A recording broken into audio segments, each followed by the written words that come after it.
Hey there! Join me as I take on the challenge of creating the perfect die cut backgrounds using Canva. I'll show you every step of the way.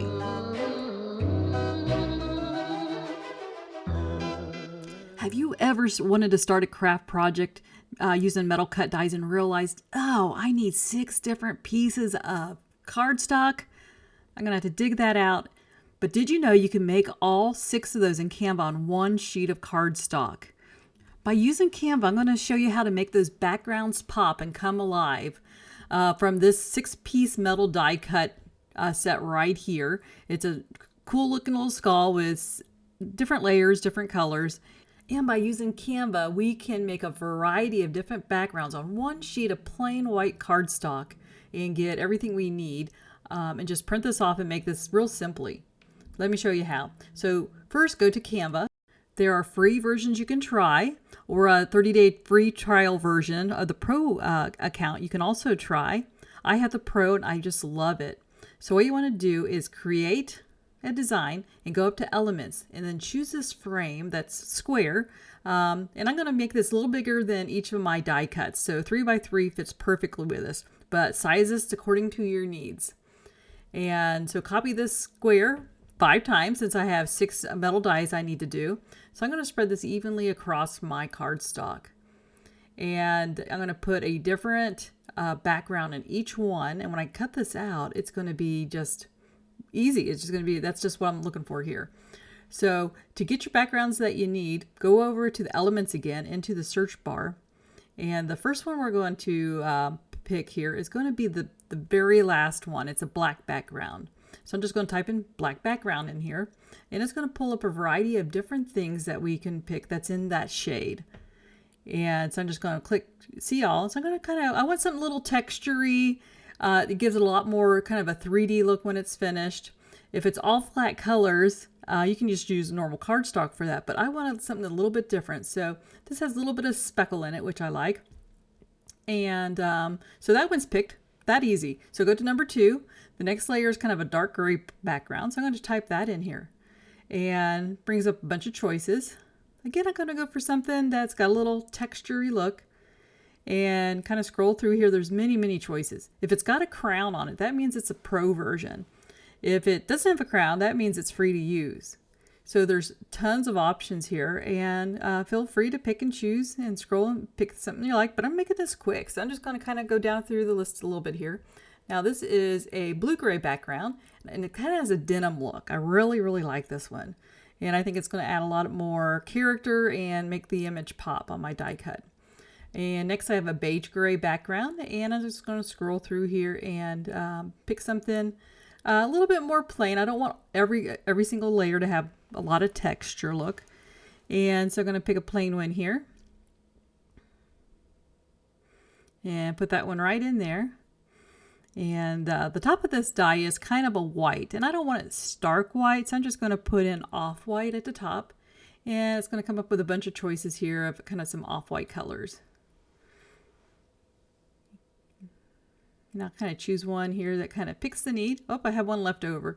Forgot a color there. So I think I'm going to pick another grayish type of color with a lot of texture on this one. And put that in there. Perfect. Okay, so I have all 6 of these chosen, and it's just time to print this out. The best way to print it is go up to Share, hit the download button. And when you pick your file type, pick the PDF standard. And you want to flatten your image. That way it doesn't kind of like overlap on another one of your squares there. And just download it. And after it's done downloading, I'm going to open this up into my browser and click my print button and just print as normal. And I print this on a regular 8.5 by 11 sheet of white cardstock. And I don't do anything fancy. I don't raise the resolution at all, but I do put it to actual size because I don't want to make it smaller than my die cut. And I sized it these each 3x3, so I wanted to print out 3x3. And I'm going to hit that print button, and it's going to print out. So let's go over and let's put this together, show you how it's made. So here's my printout. These came out really nice, didn't they?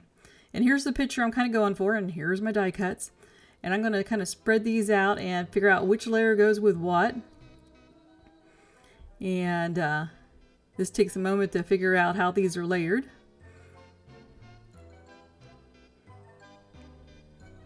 kind of sets a plan. That way I'm not using a wrong color for the wrong layer. Kind of go through here and see what you're going to do. That white one's easy. That just goes with that small one there. All right, double check in, see if I got them all right. No, I think I got one backwards here. Let me move things around and fix that blue and beige one, because it looks like it's a little out of place here. There we go. All right, now once I get done picking these out, I am going to flip them over and tape them down right in the middle of that square. And I'm going to run this through my die cut machine. And this is too wide to fit through, so I'm just going to kind of cut this down into a little bit more usable sizes. You know, I'll be right back after I slide these through the die cut machine, and we can put this together real quick. And we can see how these different faux textures kind of look on this die cut. It's going to turn out really cool. Okay, here we go. Here's the final die cuts. And to get these out here, I just use a little Sharpie tool and poke those out. See, it has those kind of indents and ridges in there, nice markings. And since this is kind of a textured background, it gives a lot more depth to our image here, so it doesn't look quite so flat. And I'm going to poke each one of these out. See, those are kind of embossed with different markings on there. It gives a lot more visual interest there. And here's that blue one. So I'm just kind of trialing each piece here to see how they fit on here before I glue them down. And here's that kind of wallpaper wall texture look. And here's the white one. Goes right over the face, and the little lower jaw pieces need to go on there too. All right, since these are tiny pieces, I'll use a forceps or tweezers and glue these on step by step. And I just used some Barely Arts fine precision craft glue on this, and that will hold it down nicely.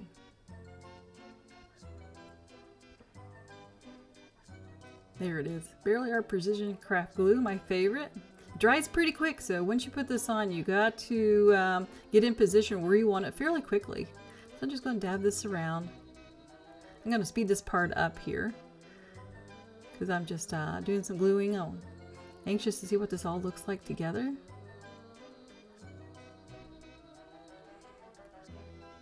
Definitely putting little dabs of glue in those little fine areas of the paper because I don't want them to come up by themselves.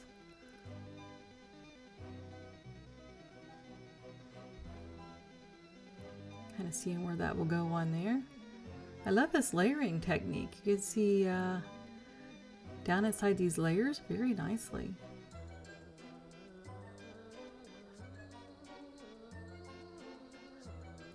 You have to tell me if you have a better way to do this, but I have to take my time with this usually and get everything just right.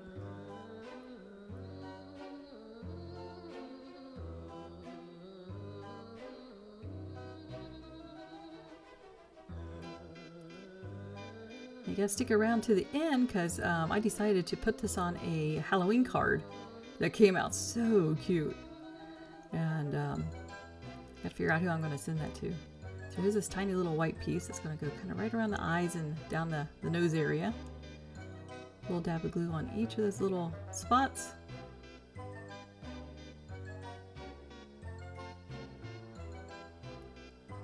Working quickly with that glue. Look at that, turn out to, okay, let's put these lower jaw pieces on. The amazing thing is this was used with one piece of cardstock and was able to do this whole thing without digging through all my scraps and craft supplies looking for 6 different pieces of paper with different textures. And I just love Canva for this type of craft. Look at that, and that turned out cool. It really does look like it has texture, and that is just flat card stock. Really, really neat.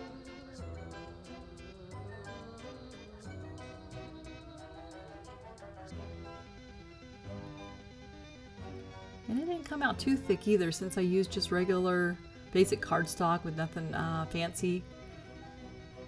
It didn't add too much bulk to it at all. Alright, let's put this card together and I'll show you what it looks like. Came out really cute. Here it is. It just put a little blue splatter on the background with some silver highlights underneath. And it just made this just really pop. Really cute card. Give me some ideas what you would do with this die cut. And I want you to try this technique out on some of yours, multi-piece die cuts, and see what you get also. And I'm just really pleased how this turned out. Let me know. If you like this video, please subscribe and click that like button at the bottom, and I'll be excited to make some more of these. Catch you on the next one.